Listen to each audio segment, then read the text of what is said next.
Our whole universe was in a hot, dense state that nearly 14 billion years ago expansion started. Wait, the earth began to cool, the autotrophs began to drool, Neanderthals developed tools, we built a wall. We built the pyramids. Math, science, history, unraveling the mystery that all started with a big bang.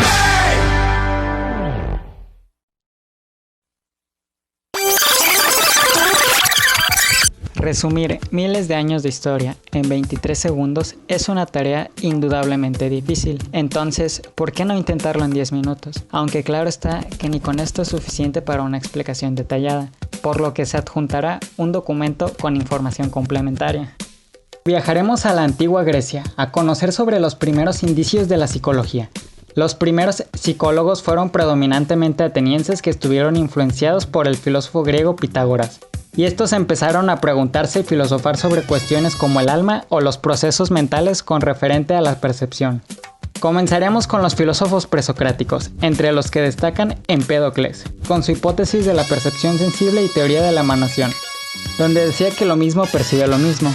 Esto quiere decir que es con la tierra con la que vemos a la tierra, de la misma manera que con el agua vemos el agua y con el amor el amor. A este le sigue Demócrito. Recordado por su concepción atomista, trató de explicar la percepción con esta. En palabras más sencillas, es como si para Demócrito la vida estuviera hecha de legos, y la formación de estos puedan crear desde el fuego hasta nuestra propia alma. Después viene Anaxágoras, el cual le suma a la teoría atomista y propone una antítesis a Empédocles, diciendo que la percepción no se efectúa porque lo mismo perciba lo mismo, sino por estímulos opuestos o contrastados. Un ejemplo de esto es cómo podríamos saber que el frío es frío si no existiera el calor. Hasta aquí terminamos con los filósofos presocráticos para continuar con el mismísimo Sócrates, el cual lamentablemente no dejó escritos, por lo que nos limitaremos a hablar de su aportación con su famosa mayéutica, según la cual todos nosotros poseemos conocimiento, y de la misma manera que una partera, este extrae el conocimiento de nuestro interior. Pasamos al más célebre de sus estudiantes, Platón, el cual mantenía una estructura tripartita de la personalidad, que constaba de nuestro intelecto, voluntad y apetito, teniendo a cada uno con su base biológica, al cerebro con la inteligencia, la voluntad con el corazón y el apetito con el hígado. Además de que para este punto ya se teorizaba sobre la salud o anormalidad mental. Por último, también se le conoce a Platón por su teoría sobre el mundo de las ideas. Después viene Aristóteles, el cual veía el conocimiento como una tabula rasa. Hablaba de la percepción y los sentidos, y es que para él, los 5 sentidos llegaban a una unidad de sentido común, que se hallaba en el corazón. Además de esto, hablaba del hombre como un ser social y tenía la concepción del alma dividida en 3 tipos: la vegetativa, la sensible y la racional. Pasamos de la psicología griega a la psicología romana, donde estos, después de la conquista de Grecia, pasaban a absorber su cultura y entre ellas su filosofía.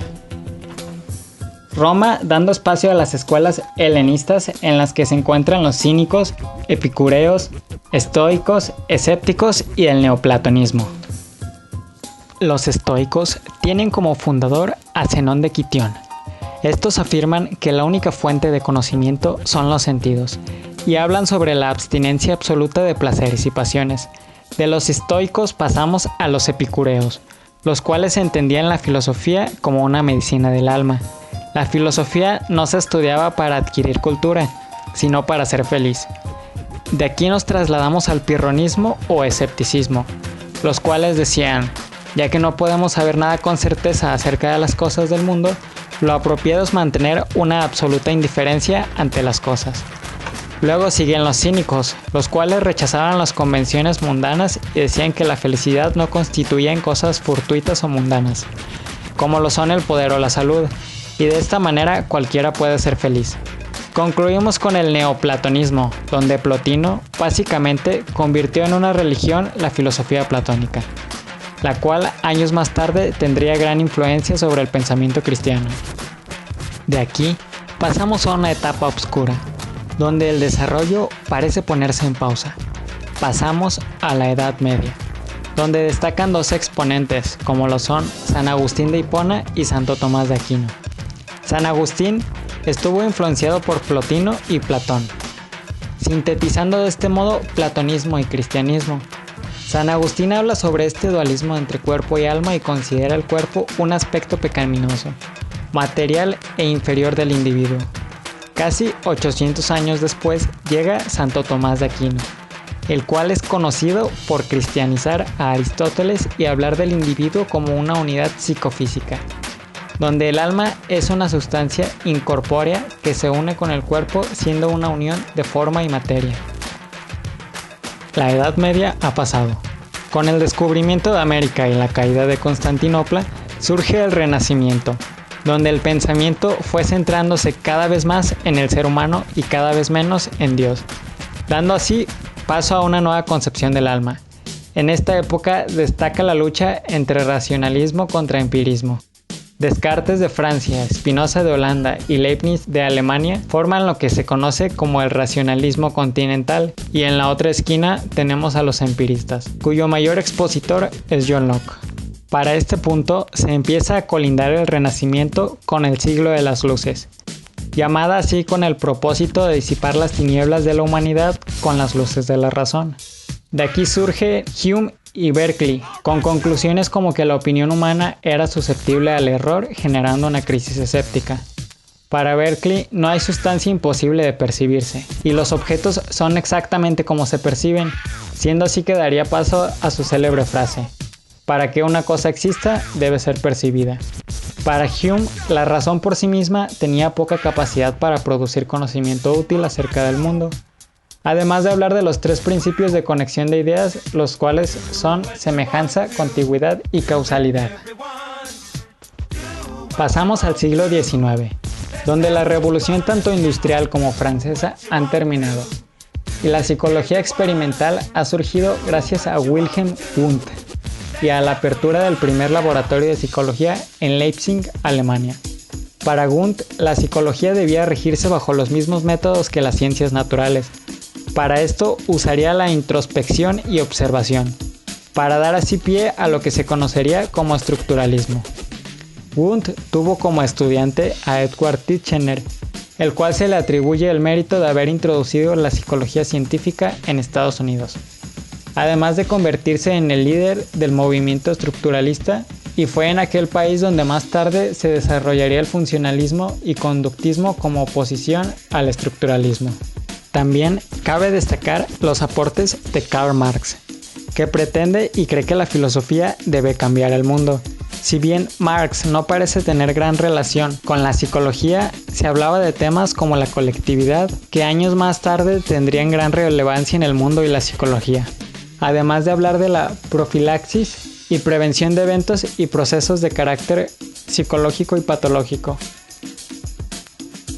Surge el siglo XX, y con esto la reflexología y el conductismo clásico, entre dos países que años más tarde liderarían la Guerra Fría. Empezamos con la reflexología, por parte de los rusos, la cual ha sido esencialmente fisiológica y mecanicista, donde se hablaba de los reflejos voluntarios e involuntarios, y cómo a base de estos podamos entender la mente humana, dejando de lado a consideraciones como lo son la ciencia y la subjetividad. En la reflexología destaca Iván Sechenov, fisiólogo ruso que publicó el libro Los reflejos del cerebro, donde dice que la psicología debe ser estudiada por un psicólogo-fisiólogo con métodos científicos. Y también Iván Pavlov, fisiólogo ruso muy conocido por sus experimentos con perros, que dieron lugar a lo que hoy en día se conoce como condicionamiento clásico. Por su parte, los americanos tienen al conductismo, que consistía en estudiar el comportamiento mediante el estímulo y la respuesta. Su mayor exponente fue el psicólogo estadounidense John B. Watson, que también es conocido por el cruel experimento con el pequeño Albert.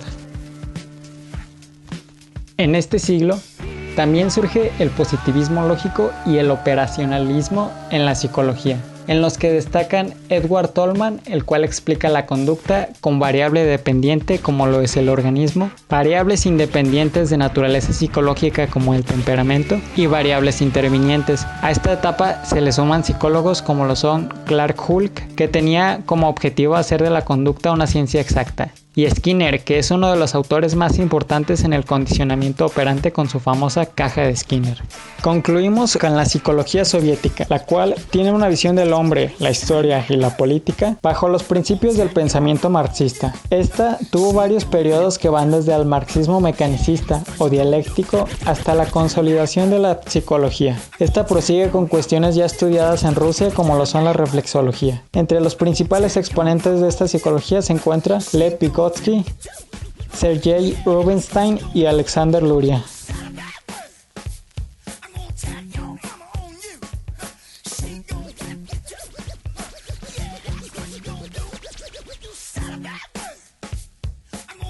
Yo.